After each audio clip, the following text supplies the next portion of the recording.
اعوذ باللہ من الشیطان الرجیم بسم اللہ الرحمن الرحیم۔ وضو کا موضوع ہم آج سے شروع کریں گے اور تمام دیکھنے والے میرے بہن بھائیوں سے گزارش ہے کہ اگرچہ آپ نے وضو سینکڑوں دفعہ کیا ہوگا اور ایک دوسرے کو کرتے دیکھتے بھی ہوں گے، لیکن ہمارے بہت سے بہن اور بھائی ایسے ہوتے ہیں کہ جنہوں نے باقاعدہ وضو کسی سے سیکھا نہیں ہوتا۔ وضو کے اندر تھوڑی بہت پیچیدگیاں ہیں جن کا ہم کو پتہ ہی نہیں۔ ہمارے ہاں بچے بھی وضو اس طرح سیکھتے ہیں کہ مسجد میں چلے جاتے ہیں، وضو خانے میں لوگ وضو کر رہے ہوتے ہیں، انہیں دیکھ دیکھ کر لیتے ہیں، یا بعض اوقات بچے اتنے چھوٹے ہونے کی وجہ سے وضو جو سکھاتے ہیں کہ وہ اتنی گہرائی میں نہیں جاتے، بس اوپر اوپر سے وضو کیا تو بس۔ جب وضو پورا نہیں ہوگا تو نماز کیسے ادا کر سکیں گے، اور جب وضو مکمل نہیں ہوگا تو آپ خود سمجھ سکتے ہیں کہ نماز پر اس کے کتنے خطرناک منفی اثرات ہو سکتے ہیں۔ اسی لیے ہم آپ کو وضو کے بارے میں تفصیل سے بتائیں گے اور طریقہ بھی دکھائیں گے۔ وضو کے 4 فرض اللہ تعالیٰ نے خود بیان فرمائے ہیں قرآن مجید میں۔ ترجمہ ہے: اے ایمان والو، جب تم اپنی نماز کا ارادہ کرو تو اپنے چہروں اور اپنے دونوں ہاتھوں کو کوہنیوں سمیت دو اور اپنے سروں کا مسح کرو اور اپنے دونوں پیر ٹخنوں تک دو۔ انشاءاللہ جہاں وضو کا صحیح طریقہ معلوم ہوگا وہیں نماز، روزہ اور دیگر عبادات کو سیکھنے اور ان پر عمل کرنے کا ذہن بنے گا، اور دنیا اور آخرت میں کامیابی نصیب ہوگی انشاءاللہ۔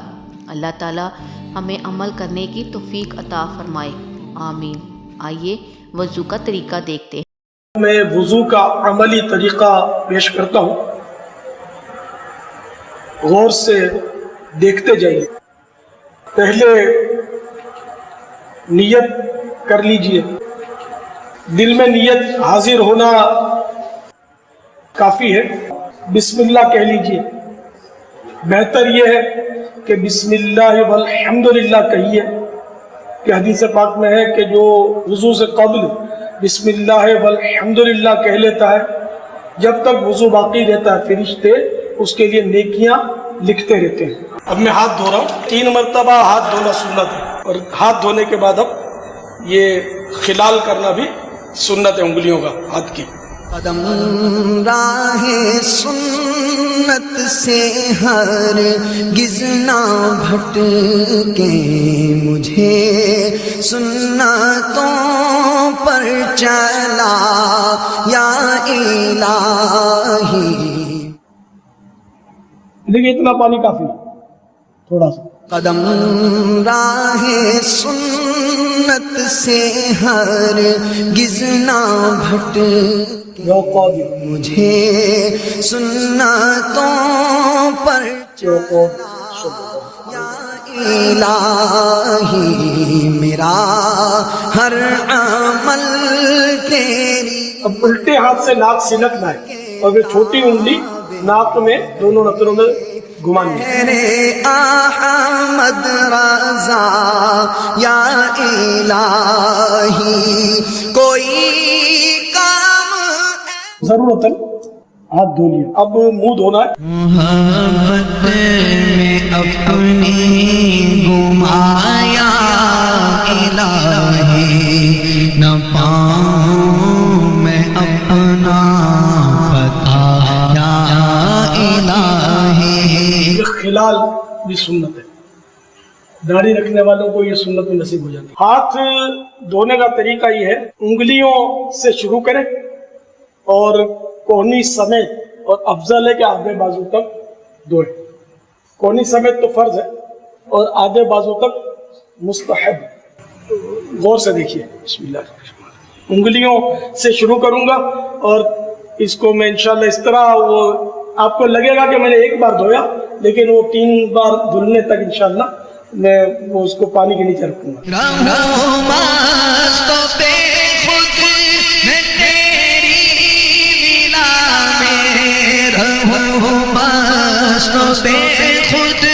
الحمدللہ یہ 3 بار آدھے بازو تک دھل گیا۔ اب الٹا ہاتھ بھی اسی طرح دھونا ہے. یا قادر مست خود میں تیری ولا میں پلا یا قادر ایسا پلایا الہی.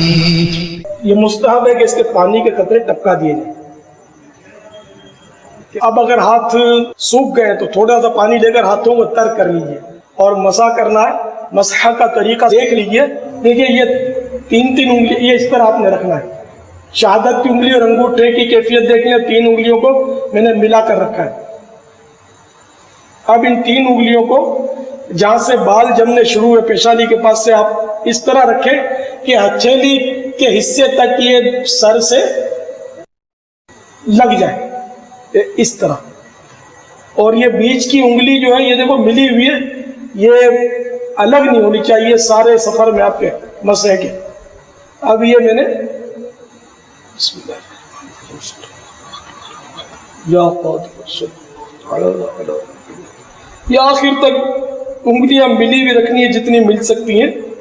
کم از کم ایک انگلی تو ملی ہوئی رہے.